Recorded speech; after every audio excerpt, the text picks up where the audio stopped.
Salut les éleveurs de crypto, heureux de te retrouver pour cette nouvelle vidéo. Aujourd'hui on va aborder le thème du dual mining. Est-ce que c'est une réelle opportunité de miner de crypto-monnaies? Est-ce qu'il y a un risque pour nos cartes graphiques de surchauffe et d'alimentation? Est-ce que je vais devoir utiliser cet extincteur pour tout éteindre? Reste bien jusqu'au bout, je vais te montrer tout ça en détail. Mais avant ça, je te laisse mettre un pouce en l'air, t'abonner à la chaîne et puis c'est parti. On se retrouve sur les écrans pour parler de dual mining. Donc Nvidia, ils avaient mis le LHR en place pour privilégier les gamers aux dépens des mineurs. Donc la carte était bridée au niveau du hachage pour le minage. Mais ça a été unlocké jusqu'à 68% au niveau de l'Ethereum. Donc la carte a peut miner jusqu'à 68% de sa capacité pour miner de l'ETH. Et on va rajouter une deuxième crypto en minage sur la même carte. Et on va rajouter le Toncoin qui peut aller jusqu'à 50%. Donc il est resté 32% de sa capacité totale à miner. Mais là, ça a été débloqué au-delà des 100% de la carte. Donc on va pouvoir aller jusqu'à 130-140%. C'est pour ça que les cartes vont chauffer un petit peu plus et vont consommer un petit peu plus. Donc on va regarder tout ça en détail. Sur le rig de test de base, on a 3 3060 en LHR et une 6700 XT, donc AMD. Là, il n'y a pas de locage et LHR de la part de AMD. Donc sur le screenshot de base, on était à 150 mH au niveau de l'Ethereum pour 422 watts de consommation. Sur le direct, on va passer sur le rig en direct. On a perdu seulement 1 mH, donc on est à 149 ETH sur l'ensemble du rig. Et on a rajouté 4,2 GH de profit en plus sur le Toncoin pour une consommation de 520 watts. On peut voir la différence de température. Voilà, là je te mets les deux.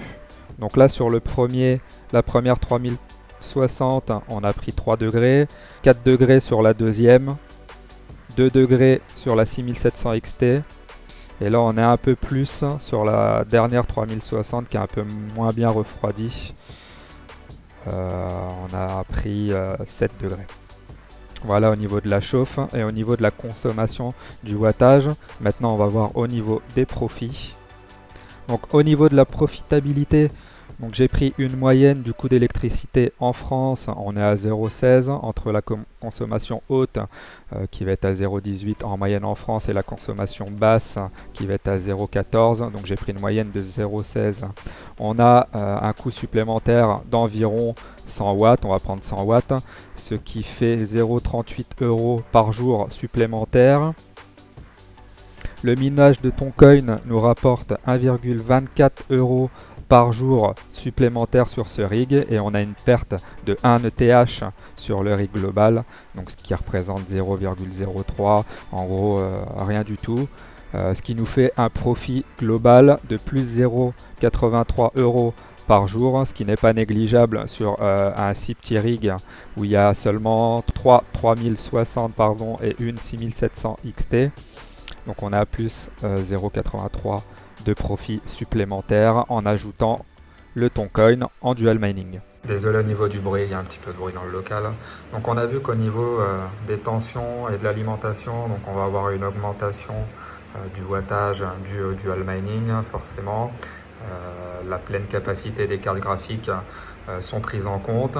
Donc ce qu'il va falloir faire, c'est qu'il va falloir faire attention au niveau du câblage de ton rig. Donc on peut voir que là, le 8 pins vers 8 pins, on est à 288 watts. Dès qu'on passe 6 pins vers 6 pins, on est à 216 watts. Et sur les Molex, on passe à 156 watts. Donc ce genre de double splitter, si vous voulez brancher par exemple deux cartes plus les risers, donc là on va être à 300 watts. On dépasse largement la capacité de ce type de câblage et des PCI, donc forcément il y a un risque de surchauffe et il y a un risque de cramer les câbles et d'abîmer l'alimentation. Ce que dit au niveau des alimentations, voilà, on est sur Corsair, la pleine capacité de l'alimentation, ils vont performer entre 50 et 60%. Au-delà, on va perdre directement la puissance et les performances de l'alimentation. On le voit directement, là il y a une grosse chute jusqu'à 100%. Donc faites attention, on va passer directement sur le rig. Donc voilà, on a les 3060 ici de test. Hop, on va dézoomer. On a les 3060 ici LHR et la 6700 XT. On peut voir que les câblages sont directement reliés en 8 pins. Ici en 8 pins.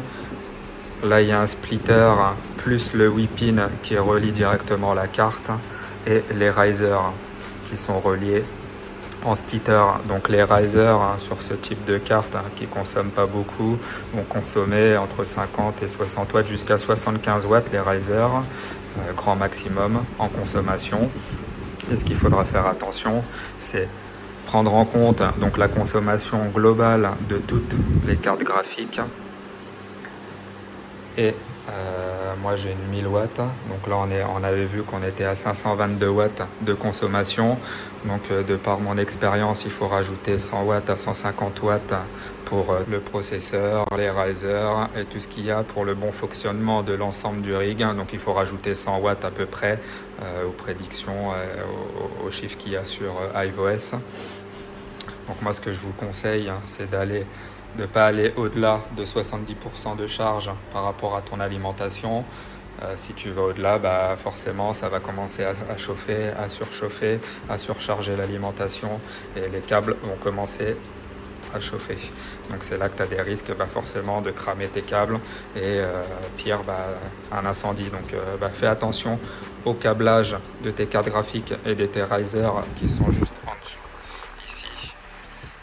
Donc fais vraiment gaffe à ça. Quand tu commences à faire du dual mining, forcément ça va plus chauffer, ça va plus surcharger ton alimentation. Mais si tu fais attention, il n'y a aucun risque de cramer tes câbles et il n'y a aucun risque de surchauffe. Moi ça tourne très bien sur ce rig.